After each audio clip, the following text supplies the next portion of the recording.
내 딸 민서의 결혼식 날, 나는 그 웨딩홀 문을 열고 들어서면서 모든 것을 끝낼 각오를 했다.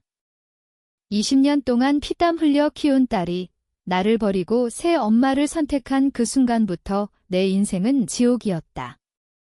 그리고 오늘 그 지옥의 불길이 그녀의 가장 행복한 날을 집어삼킬 차례였다. 그날은 서울의 봄바람이 부드럽게 불던 4월이었다.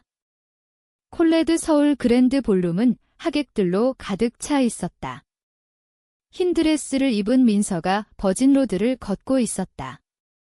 그녀의 미소가 너무 밝아서 내 가슴이 찢어지는 듯 했다. 20년 전 아내가 암으로 세상을 떠난 후 나는 홀로 민서를 키웠다. 밤낮 없이 공장에서 일하며 그녀의 학원비를 대고 생일마다 케이크를 사다 주었다. 민서는 항상 아빠, 사랑해 라고 말했다. 그 말이 내 전부였다. 그런데 5년 전 모든 게 변했다. 내가 재혼한 여자, 수진을 민서가 받아들이지 못했다. 수진은 착한 여자였다. 나를 진심으로 사랑했고 민서에게도 잘하려 했다. 하지만 민서는 새엄마 싫어라고 울며 반항했다. 대학에 들어간 후부터는 집에 거의 오지 않았다. 그러다 작년 민서가 갑자기 연락을 끊었다. 그리고 결혼 소식을 들었을 때 초대장은 없었다. 그녀의 새엄마 수진이 아닌 다른 여자가 어머니석에 앉아 있었다는 걸 알았을 때 나는 무너졌다. 나는 조용히 홀 뒤쪽에 섰다. 주례자가 신랑 신부 서로를 영원히 사랑할 것을 맹세합니까? 라고 물었다. 민서가 네라고 대답하는 순간 나는 앞으로 나섰다. 마이크를 잡고 모든 하객이 보는 앞에서 말했다. 잠깐만요. 이 결혼 반대합니다. 홀이 술렁였다. 민서의 얼굴이 창백해졌다. 그녀의 눈이 나를 보았다. 그 눈빛에 공포가 스쳤다. 신랑 준혁은 당황한 표정으로 나를 쳐다보았다. 누구세요? 라고 물었지만 나는 무시했다. 나는 이 신부의 아버지입니다. 20년 동안 홀로 키운 아버지죠. 하객들 사이에서 속삭임이 퍼졌다. 민서가 떨리는 목소리로 말했다. 아빠, 왜 여기 있어? 나는 웃었다. 차가운 웃음이었다. 내 결혼식에 초대받지 못했으니까 직접 왔지? 그 순간부터 내 복수는 시작되었다. 나는 준비한 USB를 스태프에게 건넸다. 대형 스크린에 영상이 올라갔다. 민서가 대학 시절 나를 욕하는 메시지들. 아빠 때문에 내 인생 망쳤어. 새엄마랑 행복하게 사세요. 그리고 그녀가 준혁과 만나면서 나눈 대화. 내 아빠는 돈만 밝히는 사람이야. 재혼한 여자 때문에 나 버렸어. 하객들이 충격에 빠졌다. 민서의 장모가 벌떡 일어났다. 이게 무슨 짓이야? 나는 담담히 말했다. 진실을 보여주는 거죠? 내 딸이 나를 어떻게 배신했는지. 민서는 울음을 터뜨렸다. 아빠, 미안해. 그때는 어렸어. 하지만 내 마음은 이미 돌이킬 수 없을 만큼 굳어 있었다. 20년의 사랑이 한순간에 증오로 변한 그 느낌, 누구도 이해하지 못할 것이다. 나는 홀을 나서며 생각했다. 이제 시작이야, 민서야. 그날 이후 민서의 결혼은 엉망이 되었다. 준혁의 가족이 반대했고 결혼식은 중단되었다. 민서는 나를 찾아왔다. 아빠, 왜 그랬어? 내 인생 망쳤어. 나는 차갑게 대답했다. 내가 먼저 내 인생을 망쳤잖아.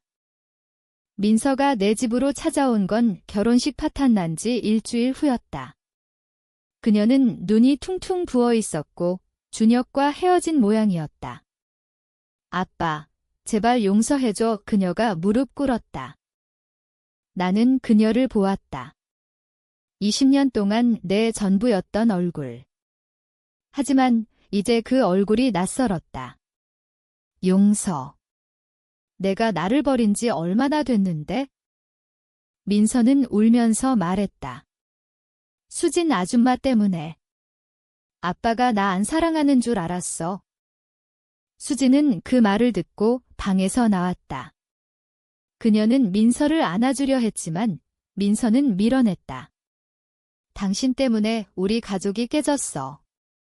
나는 한숨을 쉬었다. 사실 수진과 나는 이미 이혼한 상태였다. 민서가 나를 버린 후 수진마저 당신 딸 때문에 못 살겠어요 라고 떠났다. 나는 다시 홀로 남았다. 민서에게 모든 진실을 말했다. 수진은 떠났어. 내가 원하던 대로. 민서의 얼굴이 일그러졌다. 그럼 아빠 혼자였어? 그래. 내가 나 버린 후로. 민서는 충격받았다. 그녀는 준혁과 다시 연락하려 했지만 준혁의 가족이 결혼을 반대했다. 영상이 퍼진 탓이었다. 소셜미디어에 올라가 바이럴이 되었다. 배신녀 신부라는 제목으로. 나는 그 영상을 내가 올린 건 아니었다. 하지만 누군가 녹화해 퍼뜨렸다. 내 복수의 첫 단계였다. 민서는 직장에서도 힘들어했다. 회사 동료들이 수근거렸다. 그녀는 나를 원망했다. 아빠가 내 인생 파괴했어. 나는 웃었다. 내가 먼저 그랬지? 하지만 밤이 되면 나도 괴로웠다. 20년의 추억이 떠올랐다. 민서가 어린 시절 아빠 손잡고 공원 산책하던 때 만의 장례식 후 둘이 안고 울던 밤. 왜 이렇게 됐을까? 내가 잘못 키운 걸까? 아니, 민서는 그냥 이기적이었다. 새엄마를 받아들이지 못하고 나를 버린 채 자신의 행복만 챙겼다. 그러다 민서가 다시 찾아왔다. 이번엔 임신 소식을 들고. 준혁애야. 하지만 준혁은 모르고 헤어졌어. 나는 놀랐다. 그래서 아빠, 도와줘. 혼자 못 키워. 나는 차갑게 말했다. 20년 전 내가 너 혼자 키웠듯이 너도 해봐. 민서는 절망했다.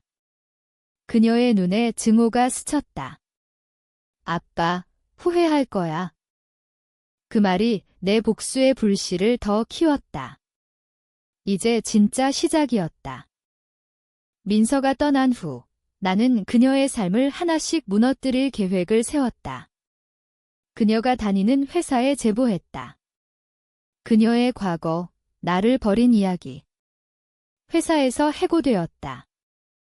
민서는 절망 속에 빠졌다. 그녀가 나를 찾아왔을 때 나는 준비된 서류를 내밀었다. 양육비 청구 소송이야. 내가 성인 될 때까지 내가 쓴 돈 다 돌려받을 거야. 민서는 비명을 질렀다. 미쳤어. 그게 법적으로 가능해? 가능해. 그리고 내 결혼 파탄난 보상도 청구할게. 그건 거짓이었다. 하지만 민서를 괴롭히기 충분했다. 민서의 삶이 무너지는 걸 보는 건 예상보다 달콤했다. 그녀는 친구들도 잃었다. 소문이 퍼지면서 수 그녀 곁에 남지 않았다. 임신한 채로 작은 원룸에 혼자 살았다. 나는 가끔 그녀를 멀리서 지켜보았다. 서울의 번잡한 거리에서 그녀가 배를 쓰다듬는 모습. 그 모습이 내 가슴을 아프게 했다. 하지만 곧 증오가 그 아픔을 덮었다. 준혁이 민서를 찾아왔다. 그는 영상을 보고도 민서를 용서하려 했다. 내 아빠가 잘못한 거야? 우리 다시 시작하자. 하지만 민서는 거절했다. 아니, 내가 잘못했어. 아빠를 버린 게? 준혁은 포기하고 떠났다. 민서는 완전히 고립되었다. 나는 민서에게 편지를 보냈다. 내가 나를 버린 대가를 치르는 거야? 공평하지? 민서는 답장했다. 아빠, 제발 그만해. 내가 잘못했어. 하지만 나는 멈추지 않았다. 그녀의 임신 사실을 그녀 장모에게 알렸다. 장모는 충격받아 민서를 버렸다. 민서는 병원에 입원했다. 스트레스 때문에 유산 위기였다. 나는 병원에 갔다. 민서가 나를 보자 울었다. 아빠. 애 잃을까 봐 무서워. 나는 그녀 손을 잡았다. 순간 예정이 스쳤다. 하지만 곧 놓았다. 내가 나 버릴 때 나도 무서웠어. 민서는 오열했다. 미안해. 정말 미안해. 그 순간 나는 복수가 끝나지 않았음을 알았다. 그녀의 고통이 내 고통을 채우지 못했다. 민서가 퇴원 후 나를 고소했다. 명예훼손으로. 하지만 증거가 부족해 기각되었다. 그 대신 나는 더 깊이 파고들었다. 민서의 생물학적 어머니가 아니라는 사실을 밝혔다. 아내가 죽기 전 불륜으로 민서를 낳았다는 거짓 증거를 만들었다. 그건 내 최악의 복수였다. 민서는 DNA 검사를 요구했다. 결과는 내가 조작한 대로. 민서는 무너졌다. 아빠. 진짜 아니야? 나는 침묵했다. 그녀는 정신과 치료를 받기 시작했다. 우울증이 심해졌다. 나는 후회하기 시작했다. 이게 공정한가? 하지만 늦었다. 민서의 상태가 악화되었다. 그녀는 자살 시도를 했다. 병원에서 깨어났을 때 나를 불렀다. 아빠, 왜 나를 이렇게 만들어? 나는 대답하지 못했다. 내 복수가 너무 멀리 갔다. 민서는 말했다. 아빠가 날 키운 게 아니었어? 그럼 누가? 나는 고백했다. 거짓이야. 다 조작했어. 내 엄마는 나만 사랑했어. 민서는 믿지 않았다. 트라우마가 깊었다. 나는 수진을 찾아갔다. 그녀는 재혼해 행복하게 살았다. 당신 때문에 민서가. 수진은 말했다. 당신이 잘못했어. 복수는 아무도 행복하게 안 해. 그 말이 가슴에 박혔다. 민서가 나를 용서하려 했다. 아빠, 우리 다시 시작하자. 하지만 나는 거절했다. 이미 늦었어. 민서는 아이를 낳았다. 홀로. 아들이었다. 나를 닮았다. 나는 멀리서 지켜보았다. 그 아이를 보면서 내 실수를 깨달았다. 복수는 끝나지 않았다. 내 안에 영원히 남았다. 민서가 아이를 데리고 왔다. 아빠, 할아버지 되줘. 나는 울었다. 처음으로. 미안하다. 민서야. 그녀는 안아주었다. 나도 미안해. 하지만 상처는 치유되지 않았다. 우리는 가족이 되었지만 영원한 균열이 남았다. 시간이 흘렀다. 민서의 아들, 민준이가 자랐다. 그는 나를 되할아버지라고 불렀다. 민서는 재혼하지 않았다. 나도 홀로 살았다. 우리는 가끔 만났다. 어색했지만 노력했다. 민서가 말했다. 아빠, 그날 결혼식장에서 왜 그랬어? 나는 모든 걸 털어놓았다. 배신감, 외로움, 증오. 민서는 이해하려 했다. 나도 어렸어. 미안해. 하지만 완전한 화해는 없었다. 상처는 흉터로 남았다. 민준이가 아프다. 백혈병이었다. 민서가 무너졌다. 아빠, 도와줘. 나는 모든 재산을 털어 치료비를 댔다. 민준이가 회복되었다. 그 과정에서 우리는 가까워졌다. 민서가 말했다. 아빠, 사랑해. 나는 울었다. 20년 만에 처음 들은 말. 하지만 복수의 여운은 남았다. 나는 꿈에서 그 결혼식장을 보았다. 공평한 대가였다. 우리는 모두 잃었고 다시 얻었다. 민준이가 건강해졌다. 우리는 가족 사진을 찍었다. 민서, 민준이, 나. 민서는 결혼했다. 이번엔 좋은 남자였다. 나는 축복했다. 결혼식장에서 나는 조용히 앉아 있었다. 이번엔 초대받았다. 민서가 나를 안았다. 아빠, 고마워.